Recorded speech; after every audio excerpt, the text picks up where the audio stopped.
नमस्कार मित्रांनो, जी के स्टोरी टेलरमध्ये तुम्हा सर्वांचं स्वागत आहे। तर मी आज पुन्हा एकदा घेऊन आलोय खास तुमच्यासाठी एक चित्तथरारक आणि भयानक असा अनुभव। आतापर्यंत तुम्ही आपल्या चॅनलला सबस्क्राइब केलं नसेल तर नक्की सबस्क्राइब करा, जेणेकरून भविष्यात येणारे व्हिडिओज मी आपल्यापर्यंत पोहोचवू शकेन। तर चला जास्त वेळ न घेता आजच्या भयानक आणि चित्तथरारक अशा अनुभवाला सुरुवात करूया। सायंकाळची वेळ होती। 12वीची परीक्षा नुकतीच संपल्याने तो निवांत होता। त्याच्या आवडत्या लेखकाचा बाह्यकथा संग्रह वाचण्यात तो गुंग झाला होता। इतक्यात दारावरची बेल वाजली।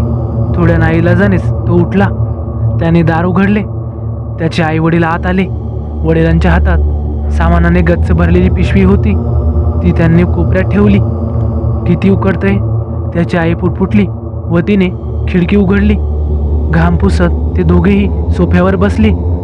अरे, पाणी आण पाहू जरा, त्याचे वडील म्हणाले। तो पाणी आणायला आत निघून गेला। रात्रीचे जेवण झाल्यावर त्याने पुन्हा भयकथांचं पुस्तक उचललं व पलंगावर आडवा झाला।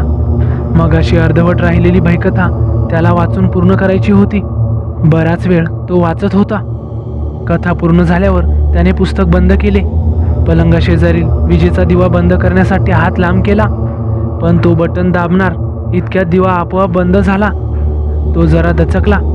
खोली अंधारात बुडून गेली। वीज गेली असेल, त्याने मनाचे समाधान करण्याचा प्रयत्न केला। तो डोळे मिटून झोपेची आराधना करू लागला। मध्यरात्र उलटून गेली होती। बाहेर शांतता होती। त्याचे डोळे हळूहळू जड होत होते। इतक्यात त्याला कसला तरी अस्पष्ट आवाज ऐकू आला, कोणीतरी हलक्या आवाजात शिळ घालत असल्यासारखा। त्याने खाडकन डोळे उघडले। आपल्याला खरंच काही ऐकू आले की झोपेच्या ग्लानीत भास झाला असावा। त्याने पुन्हा डोळे बंद केले। 1 मिनिटभराने पुन्हा तोच आवाज आला, यावेळी जास्त स्पष्ट व सलग। आता त्याला दुर्लक्ष करून चालणार नव्हते। तो पलंगावरून उठला व त्याने विजेच्या दिव्याचे बटन दाबले। दिवा लागला नाही। त्याने खिडकीचा पडदा सरकवला व बाहेर डोकावून पाहिले। रस्त्याकडेच्या खांबावर दिवा चालू होता, म्हणजे फक्त त्यांच्याच घरातील वीज गायब होती। त्याचा घसा कोरडा पडला। भीतीची एक लहर त्याच्या सर्वांगातून वाहत गेली। पुन्हा एकदा त्याला ती हलक्या आवाजातील शिळ ऐकू आली, जणू कोणीतरी त्याला बोलवीत होते।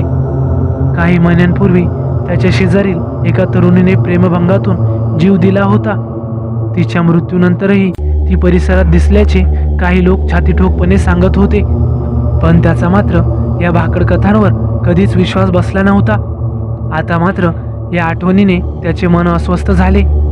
अंधारात खोलीच्या बाहेर जायची त्याला भीती वाटत होती, पण त्या आवाजाचा शोध घेणे गरजेचे होते, त्याशिवाय त्याला झोप लागली नसती। त्याने अवसान गोळा केले। खोलीचे दार उघडून तो बाहेर आला। ती अमावस्येची भयान रात्र होती। वीज नसल्यामुळे घरात मिट्ट काळोख होता। भीतीने त्याच्या अंगाला हलकासा घाम फुटला होता। घाबरण्याचे काही कारण नाही, त्याने स्वतःला बजावले। शेजारच्या खोलीमध्ये त्याचे आई वडील झोपले होते। क्षणभर त्याने आई वडिलांना उठवण्याचा विचार केला, परंतु इतक्या रात्री तसे करणे त्याला प्रशस्त वाटले नाही।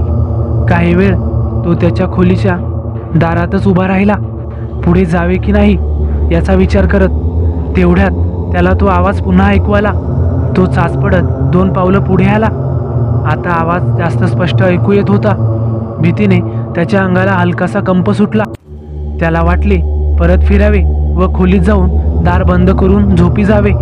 मरू दे तो आवाज, पण त्या आवाजाचे कारण कळल्याखेरीज त्याला स्वस्थता लाभली नसती।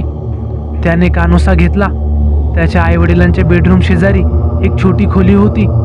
त्या खोलीचे दार बंद होते। आवाज त्या छोट्या खोलीमधून येत होता, संथपणे, सलग, हलकीशी शीळ घातल्यासारखा, जणू काही कोणीतरी त्याला आत बोलवीत होते। मंत्रमुग्ध झाल्याप्रमाणे आवाज ऐकत तो काही वेळ उभा राहिला। खोलीचे दार उघडून पाहावे का नको, न जाणो आत काय दिसायचे। जे काही आहे ते बंद दारापलीकडेच चांगले। शेवटी त्याने परत फिरण्याचा निर्णय घेतला। तो त्याच्या खोलीत जाण्यासाठी वळला। तो खोलीत जाणार इतक्यात त्याला कोपऱ्यात काहीतरी दिसले। त्याने डोळे ताणून पाहिले। भिंतीला टिकून कोणीतरी बसले होते। दोन्ही पाय जवळ ओढून, गुडघ्यात तोंड खुपसून। त्याच्या तोंडून किंकाळी बाहेर पडण्यापूर्वी त्याने ओठ घट्ट मिटून घेतले। त्याचा आवाज ऐकून त्याने मान वर केली तर देवा देवा देवा, ते होते तरी काय आणि त्याच्या घरात काय करत होते? भीतीने त्याची गाळण उडाली होती.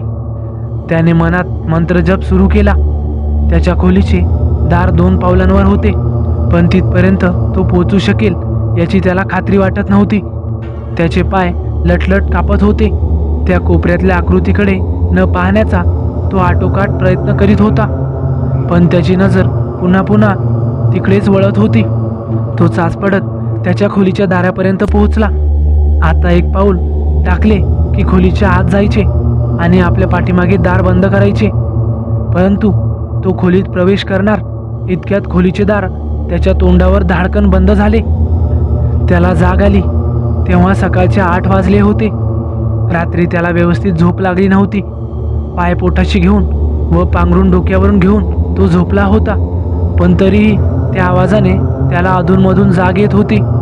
कालच्या प्रकरणाचा बंदोबस्त आजच करायचा निश्चय त्याने केला. तो कोण करू शकेल हे त्याला चांगलेच माहीत होते. पूर्वी त्याच्या मित्राने एका प्रसंगात अशा माणसाची मदत घेतली होती. ती माणसे अशी कामे करण्यात तरबेज होती. शेवटी ज्याची विद्या त्यालाच जमते, हे एऱ्या गबाळ्याचं काम नव्हे. यावेळी त्यालाही त्या माणसांना शरण जावे लागणार होते. आज त्याचे आईवडील बाहेर जाणार होते. ते परत येण्यापूर्वी हे काम त्याला तडीस न्यायचे होते. त्याने फोन उचलला, एक दीर्घ श्वास घेतला व त्यांना कॉल लावला. दुपारी 2 माणसे त्याच्या दारात हजर झाली. त्यांना पाहून त्याला हायसे वाटले. एकाच्या खांद्याला पिशवी अडकवलेली होती. त्या पिशवीवाल्या माणसाने प्रश्नार्थक भुवया उंचावल्या. त्याने त्या छोट्या खोलीकडे बोट दाखविले. शब्दांची गरज नव्हती. सर्व बोलणे फोनवरून अगोदरच झाले होते. सगळे काही माहीत असल्याप्रमाणे ती माणसे त्या छोट्या खोलीमध्ये शिरली. त्यांच्या पिशवीतून त्यांनी नाना विविध गोष्टी काढल्या. त्या सर्व गोष्टींकडे तो डोळे विस्फारून पाहत होता. त्या माणसांनी परिस्थितीचा अंदाज घेतला व त्याच्या कामाला सुरुवात केली. तो खोलीच्या बाहेर उभा राहून पाहत होता. आता त्याला करण्यासारखे काही नव्हते. त्याचे आईवडील परत येण्यापूर्वी हे सर्व संपावे अशी त्याने मनोमन प्रार्थना केली. तासाभराने त्या माणसांचे काम संपले. आम्ही पूर्ण बंदोबस्त केला आहे, पुन्हा असा प्रकार होणार नाही, त्यांनी त्याला आश्वस्त केले. आणि झालाच तर आम्ही आहोतच, त्याला एक जण गूढपणे म्हणाला. त्याने चमकून त्यांच्याकडे पाहिलं. दोघांच्याही चेहऱ्यावर मंद हास्य होते. त्यांचा मोबदला घेऊन ते निघाले. ती माणसे निघून गेली आणि त्याच वेळी त्याचे आईवडील बाहेरून परत आले. काय रे, कोण होती ती माणसे आणि आपल्या घरी कशाला आली होती? त्याच्या वडिलांनी विचारले. आता सर्व खरे सांगणे त्याला भाग होते. प्लंबर होते. बाथरूममधील नळ खराब झाला होता. त्यातून शिट्टी वाजल्यासारखा आवाज येत होता. मला त्या आवाजाने रात्री झोप लागली नाही असा तो पुटपुटला. अरे मग मला सांगायचे ना, मी दुरुस्त केला असता. उगीच प्लंबरवर कशाला खर्च केलास? तुम्ही बिघडलेल्या गोष्टी दुरुस्त करायला जाता आणि त्या जास्तच बिघडवून ठेवता. म्हणूनच मी तुम्हाला न सांगता तुमच्या माघारी हा बेत केला होता. हे खरे होते. त्याचे वडील नरमले. त्यांनी हातातली पिशवी कोपऱ्यात ठेवली. ती पिशवी तिथे ठेवू नका. तो जवळपास ओरडलाच. वडिलांनी चमकून त्याच्याकडे पाहिले. रात्रीच्या अंधारात कोणीतरी तिथे बसले आहे असे वाटते. तो ओशाळून म्हणाला, आणि आई, तू घरातल्या खिडक्या उघडतेस पण झोपण्यापूर्वी बंद करत नाहीस. मग रात्री वारे सुटले की दारे आडपडतात. तो आवेशाने म्हणाला, मग तू बंद कर. त्याची आई दुप्पट आवेशाने म्हणाली, नाहीतर तुला काय काम आहे? दिवसभर भयकथा तर वाचत असतोस. पण तो काही बोलणार इतक्यात त्याचा फोन वाजला. फोनवर एक संदेश त्याची वाट पाहत होता. तो संदेश वाचून त्याच्या चेहऱ्यावरचे भाव झरझर बदलले. तो अस्वस्थ झाला. गडबडीने अंगात टी-शर्ट अडकवून तो बाहेर जायला निघाला.